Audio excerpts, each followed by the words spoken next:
سب سے پہلے تو اللہ کے رسول نے فرمایا کہ تم پر شرک حرام ہے۔ بنیادی بات ہے کہ جب اللہ وحدہ لا شریک کو اپنا پروردگار مان لیا ہے تو مومن سے تو یہ تصور کیا ہی نہیں جا سکتا کہ وہ اللہ کے مقابل کسی اور کو شریک ٹھہرائے۔ اس لیے نبی علیہ الصلوۃ والسلام پر جب قرآن مبین نازل ہوا اور آپ پر اللہ تعالیٰ نے حکم دیا کہ محبوب ان کو میری عبادت کی جانب لے کے آؤ، آپ دیکھیں 13 سالہ مکی زندگی میں حضور علیہ الصلوۃ والسلام نے صرف عقیدے کی بات کی ہے، صرف عبادت کی بات کی ہے۔ وہ کیا کہ 13 سال میں اللہ نے کوئی حکم نازل نہیں فرمایا۔ اس مکی زندگی کے اندر حضور علیہ الصلوۃ والسلام کا محض یہ ذمہ داری تھی، آقا علیہ الصلوۃ والسلام کی تبلیغ کے معاملے میں یہ اللہ رب العالمین نے آپ کو حکم دیا تھا کہ پیارے ان کو میری عبادت کی جانب لے کے آؤ۔ تو پتہ یہ لگتا ہے کہ اللہ کو ایک ماننا، خدا کو ایک تصور کرنا، اسی کی عبادت کرنا، اسی کے آگے جھکنا کتنا اہم کام ہے کہ اللہ تعالیٰ نے اسی کام کی ذمہ داری حضور کو 13 سال کے لیے دی تھی۔ کیوں؟ کیونکہ پتہ ہے کہ اگر عقیدے میں خرابی ہوئی اور خدا اور اس کے رسول کے مقابلے میں کوئی ایسا نظریہ قائم ہو گیا جو اسلام سے نہیں، دین سے نہیں، تو دیگر تمام عبادتیں غرق ہو سکتی ہیں، دیگر تمام عبادتیں مٹ سکتی ہیں۔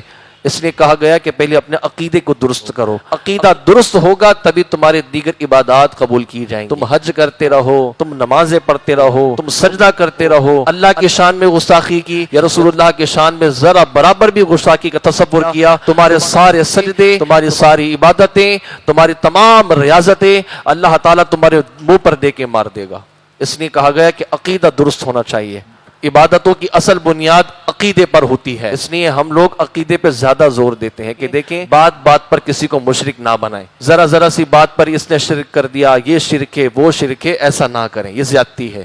اللہ کے رسول صلی اللہ علیہ وسلم کی محبت میں اگر کوئی عاشق رسول کھڑا ہو کے صلاۃ و سلام پڑھنا ہے تو آپ اس کو مشرک نہیں کہیں، یہ ظلم ہے۔ میرے رب نے اس کو شرک نہیں کیا بلکہ قرآن میں محبوب پر درود پڑھنے کا حکم دیا ہے، وہ تو قرآن پہ عمل کر رہا ہے، آپ اس کو مشرک کر رہے ہیں۔ اللہ تعالیٰ قرآن میں کہتا ہے تمہیں کوئی نعمت مل جائے وَأَمَّا بِنِعْمَتِ رَبِّكَ فَحَدِّثْ، اب اگر تمہیں کوئی نعمت حاصل ہوتی ہے تو تمہیں چاہیے کہ تم اس نعمت کا چرچا کرو۔ اگر کوئی اسی آیت پر عمل کرتے ہوئے رسول اللہ کا میلاد مناتا ہے تو اس کو مشرک نہ کہا جائے، یہ ظلم ہے، یہ زیادتی ہے، یہ آپ قرآن کے اندر تحریف کر رہے ہیں یا اللہ کے بتائے ہوئے اصول میں تحریف کر رہے ہیں، یہ مشرک نہیں ہے۔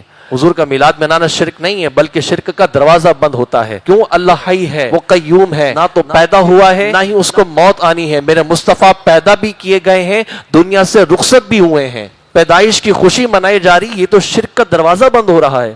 اگر کوئی حضور کا میلاد منا رہا ہے تو شرک نہیں ہے، وہ شرک یہ ہوتا کہ خدا بھی پیدا ہوتا تب جا کے شرک ہوتا نا، خدا تو پیدا ہی نہیں ہوا، لم یلد ولم یولد، نہ تو وہ پیدا کیا گیا نہ اس نے کسی کو پیدا کیا ہے، یہ زیادتی ہے، یہ ظلم ہے۔ اس لیے اللہ تعالیٰ نے 13 سال حضور علیہ الصلوۃ والسلام کو یہی حکم دیا کہ پیارے ان کو سکھائیں، ان کو آداب بندگی بتائیں، ان کو بتائیں کہ خدا کے مقابل کیسا عقیدہ رکھا جاتا ہے، خدا وحدہ لا شریک کو کیسا ایک مانا جاتا ہے۔ اس لیے تو سرکار علیہ الصلوۃ والسلام کے عاشقوں نے، حضور کے اصحاب نے گردنیں کٹوا دی مگر خدا کے مقابل کسی کو شریک نہیں ٹھہرایا، جانیں لٹا دی، گھر لٹا دیا، لیکن نبی علیہ الصلوۃ والسلام کا جو کلمہ پڑھ لیا اس سے انکار ہی نہیں ہوئے۔ کہا دنیا کی ساری دولت تو قربان کر سکتے ہیں لیکن جو اللہ اس کے رسول کا کلمہ پڑھ لیا ہے اس سے انکاری نہیں ہو سکتے۔